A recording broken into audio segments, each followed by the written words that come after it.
வணக்கம் and welcome to உணவே அமிர்தம்.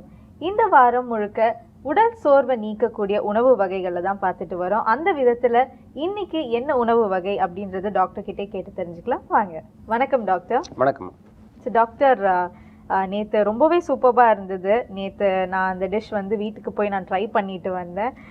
நேற்று ஷூட்டில் பண்ணதுலேயே எனக்கு டயர்ட்னஸ் போய் இன்றைக்கி ரொம்ப ரிஃப்ரெஷ்டாக நான் வந்திருக்கேன். ஸோ 2வது நாள் என்ன மாதிரியான ஒரு உணவு வகைன்றது சொல்லுங்கள் டாக்டர். இது ரொம்ப சிம்பிளாக செய்யக்கூடியதான், நம்ம வீட்டிலேயே செய்யக்கூடிய ஒரு விஷயம். நாட்டு தக்காளி வச்சு ஒரு பானம் செய்ய போகிறோம். ஓகே, ரொம்ப எளிமையானது தான். இந்த சின்ன பிள்ளைங்களுக்கெல்லாம் என்ன பண்ணுவோம் அப்படின்னாச்சுன்னா, சின்னதாக நாட்டு தக்காளியை வெட்டி தோலோட வெட்டி சின்ன துண்டாக வெட்டிடணும். அதுக்கு மேலே நாட்டு வெல்லம் அல்லது பனை வெல்லத்தை அப்படி தூவி கொஞ்ச நேரம் வச்சுருந்தோம் அப்படின்னாச்சுன்னா, அந்த தக்காளி சாறும் அந்த பனை வெல்லமும் கலந்து ஒரு புது சுவையை கொடுக்கும். அதை அப்படியே நம்ம ஸ்பூனில் எடுத்து சாப்பிட்லாம். அதில் கொஞ்சம் இஞ்சி சாறு, அதுக்கப்புறம் தேன் கலந்துட்டோம் அப்படின்னாச்சுன்னா இது ஒரு சிறந்த ஒரு ஊட்டச்சத்து மிக்க பானமாக இருக்கும். இது சோர்வு நீக்கிறதுல ரொம்ப ஒரு சிறப்பாக வேலை செய்யும். ஓகே டாக்டர், நேற்று நீங்கள் நிறைய வகைகள் சொல்லியிருந்தீங்க. அதாவது நிறைய காசஸ் இருக்குது உடலில் வரக்கூடிய சோர்வுக்கான காரணங்கள் பல வகை இருக்குன்னு சொன்னீங்க.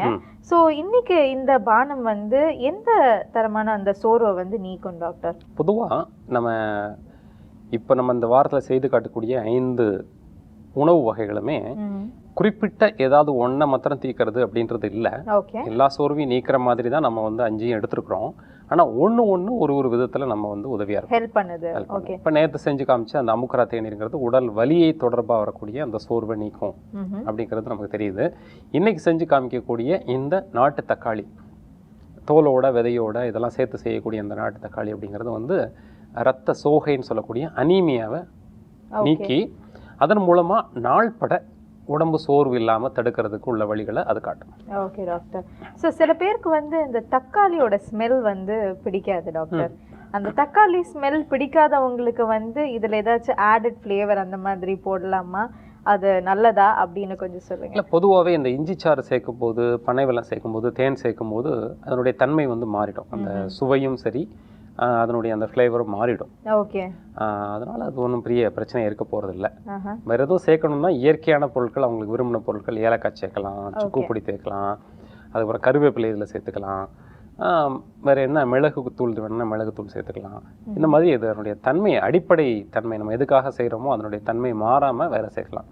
இல்லை வேறு சில பழச்சாரும் இதில் சேர்த்துக்கலாம். அன்னாசி பழச்சாறு, எலுமிச்சம் பழச்சாறு, மாதிரி வேற சில பழச்சாரும் சேர்ந்தாச்சுன்னா இன்னும் நல்லாவும் அமையும். மிக்ஸ் பண்ணி கூட சாப்பிடலாம். ஓகே டாக்டர், இதுக்கு ஏதாச்சும் எக்ஸ்பைரி டைம் அந்த மாதிரி இருக்கா டாக்டர்? இதுக்கும் அதே மாதிரி தான் 3 மணி நேரம். 3 மணி நேரம் செஞ்சு வச்சு, அதாவது நம்ம எதுலேருந்து 3 மணி நேரம் அப்படிங்கிறதுனா தக்காளி வெட்டுறதுலேருந்து 3 மணி நேரம்.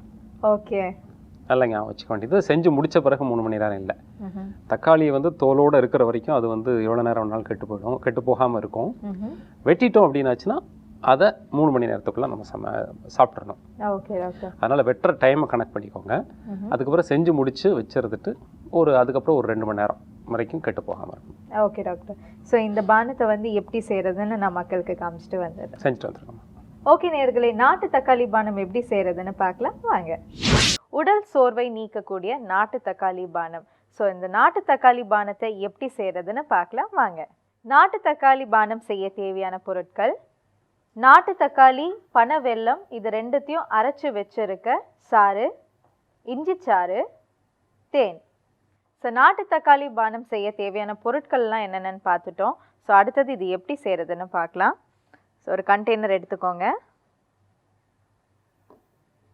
ஸோ நான் முன்னாடியே சொன்ன மாதிரி நாட்டு தக்காளியும் பனை வெல்லத்தையும் ஒரு 20 மினிட்ஸ் ஊற வச்சுடுங்க. ஊற வச்ச இந்த கலவையை நல்லா இந்த மாதிரி லிக்விட் ஃபார்மில் அரைச்சி எடுத்துக்கோங்க. ஸோ இந்த அரைச்சி எடுத்த இந்த சாறை உங்களுக்கு தேவையான அளவு எடுத்துக்கோங்க. ஸோ இந்த சாரோட சும்மா டேஸ்ட்டுக்காக இஞ்சி சாறு மட்டும் சேர்த்துக்கோங்க.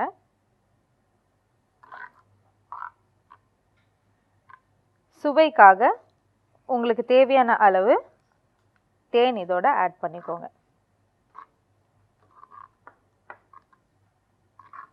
இந்த தேன் நல்லா இதில் மிக்ஸ் ஆகிற அளவுக்கு நல்லா மிக்ஸ் பண்ணிக்கோங்க.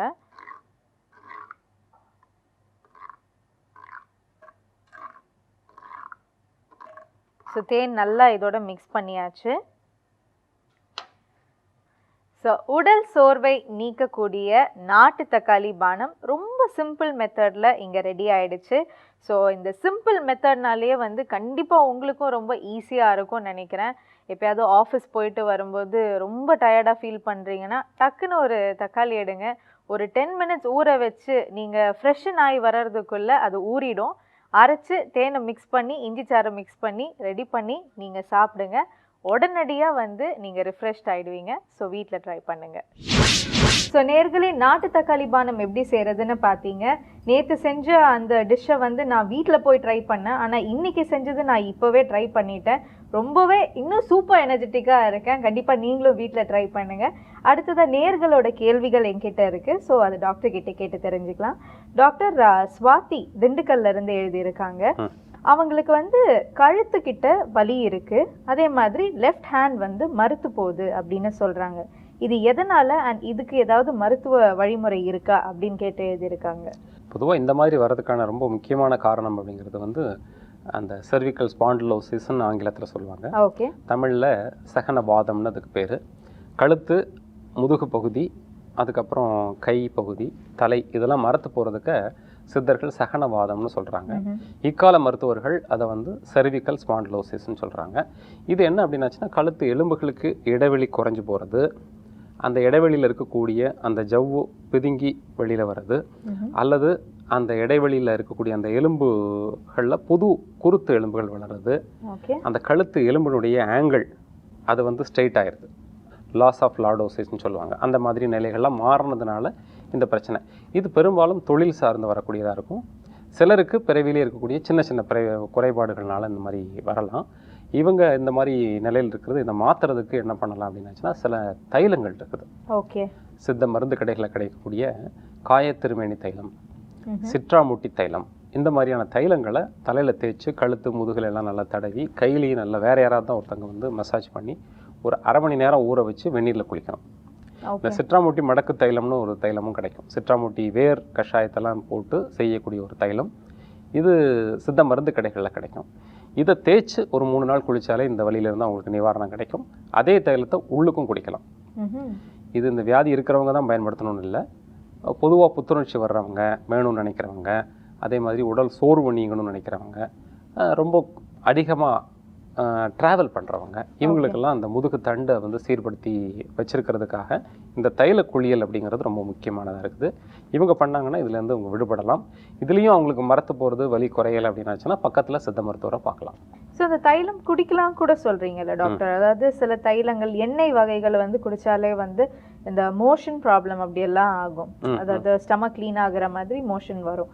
ஸோ அந்த மாதிரி ஏதாச்சும் சைடு எஃபெக்ட்ஸ் இருக்குமா? சைடு எஃபெக்ட் எதுவும் கிடையாது. இப்போ நம்ம சொல்கிறோம் அப்படின்னாச்சுன்னா நிறைய பேர் அது பயன்படுத்துவாங்க. கண்டிப்பாக. அப்படிங்கிறதுனால இது சைடு எஃபெக்ட் இல்லாத விஷயங்களை மட்டும்தான் நாம் இங்கே பேசுகிறோம். ஓகே. இது வந்து பொதுவாக நானும் சாப்பிடலாம், நீங்களும் சாப்பிடலாம். நான் கூட எனக்கு எந்த பிரச்சனையும் இல்லாட்டாலும் இந்த சிட்ராமுட்டி மடக்கு தைலத்தை ஒரு 10 சொட்டு நான் குடிப்பேன். இதில் இருக்கிறதெல்லாம் நல்லெண்ணெய், பசும்பால், சிட்ராமுட்டி வேர் கஷாயம், இது எல்லாமே உணவுப் பொருட்கள். ஓகே. இது எல்லாமே உணவு சார்ந்த பொருட்களாக தான் இருக்குது. அதனால் உள்ள தாராளமாக குடிக்கலாம். சின்ன குழந்தைங்களும் குடிக்கலாம், பெரியவங்களும் குடிக்கலாம். அடுத்ததா அஷ்டலக்ஷ்மி சேலத்துல இருந்து எழுதியிருக்காங்க.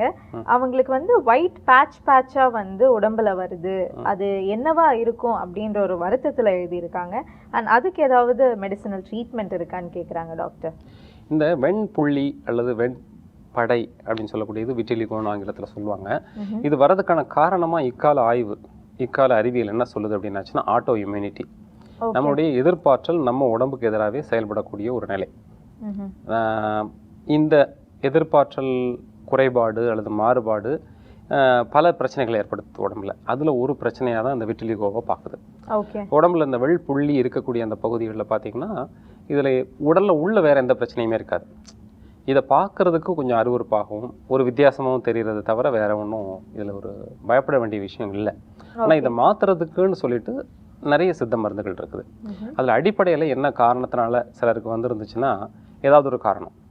இப்போ உதாரணத்துக்கு தீப்பட்ட புண், அல்லது ஏதாவது ஒரு வெட்டுக்காயம், அல்லது ஏதாவது ஒரு அலர்ஜி நிலை, தோலில் வந்து இந்த ஒத்துக்காத ஒரு கெமிக்கல் போட்டதுனால அலர்ஜி நிலை, இது மாதிரி அவங்க வெண்புள்ளி வந்ததுன்னா எந்த ட்ரீட்மெண்ட்டும் எடுக்க வேண்டியதே இல்லை.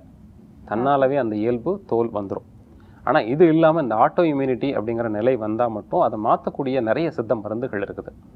அதை உடம்புக்கு நம்ம உள்ளே கொடுத்து அவங்க நாடி பார்த்து எதனால் அந்த பிரச்சனைகள் வந்திருக்குங்கிறத பார்த்துட்டு அதை சரிப்படுத்துறதுக்குன்னு மருந்து எடுத்துட்டா சரியாகும். இதுக்கு நம்ம வந்து மருத்துவ முறை அப்படிங்கிறத நம்ம வந்து இப்போ நேரடியாக சொல்ல முடியாது. அவங்க சித்த மருத்துவரை பார்த்து தான் வைத்தியம் பண்ணிக்கணும். சில அறிவுரை வேணா சொல்லலாம். தேங்காய் எண்ணெயை நல்லா மேலே போட்டுட்டு காலையில் இளம் வெயிலில் கொஞ்சம் நேரம் காட்டுறது. கரிசலாங்கண்ணி கீரை, பொன்னாங்கண்ணி கீரை, இந்த மாதிரியான கீரை வகைகள் நிறைய எடுக்கிறவங்க மூலமாக இந்த ஆட்டோ இம்யூனிட்டி நிலையை மாற்றுறதுக்குள்ள வாய்ப்புகள் உண்டு. உணவு பொறுத்த வரைக்கும் கோதுமையை முதல்ல நீக்கணும். அவங்க ஒயிட் சுகர் நீக்கணும். பால், தயிர் அப்படிங்கிறத முழுமையாக நீக்கிட்டு மோர் நிறைய பயன்படுத்தணும். இஞ்சி, பூண்டு, நாட்டு தக்காளி, பேரிச்சம்பழம் இது உணவில் அதிகமாக எடுத்துக்கணும். இது மூலமாகவே சிலருக்கு வந்து இந்த இப்போ நம்ம சொல்லக்கூடிய இந்த உணவு மாற்றங்களும் தோலில் தேங்காய் எண்ணெய் போட்டு வெயிலில் காட்டுறதும் நிறைய பேருக்கு மாறி இருக்கு. இது வந்து பின் விளைவுகள், பக்க விளைவுகள் இல்லாத ஒரு வைத்திய முறை. Okay doctor. ஸோ கண்டிப்பாக உங்களோட டிப்ஸ் எல்லாமே நம்ம நேயர்களுக்கு ரொம்பவே யூஸ்ஃபுல்லாக இருந்திருக்குன்னு நினைக்கிறேன். Thank you doctor. நாளைக்கு தொடர்ந்து நம்ம நிகழ்ச்சியில் பேசலாம். நன்றி. ஓகே நேயர்களே, இன்னைக்கு நம்ம நிகழ்ச்சியில் நாட்டு தக்காளி பானம் எப்படி செய்கிறதுன்னு பார்த்தீங்க. அண்ட் அதோட சிறப்புகள் எல்லாமே பார்த்தீங்க. நாளைக்கும் இதே மாதிரி வேறொரு சிறப்பு வாய்ந்த உணவு வகையுடன் உங்களை சந்திக்கும் வரை இட்ஸ் பை ஃப்ரம் உணவை அமிர்தம் டீம்.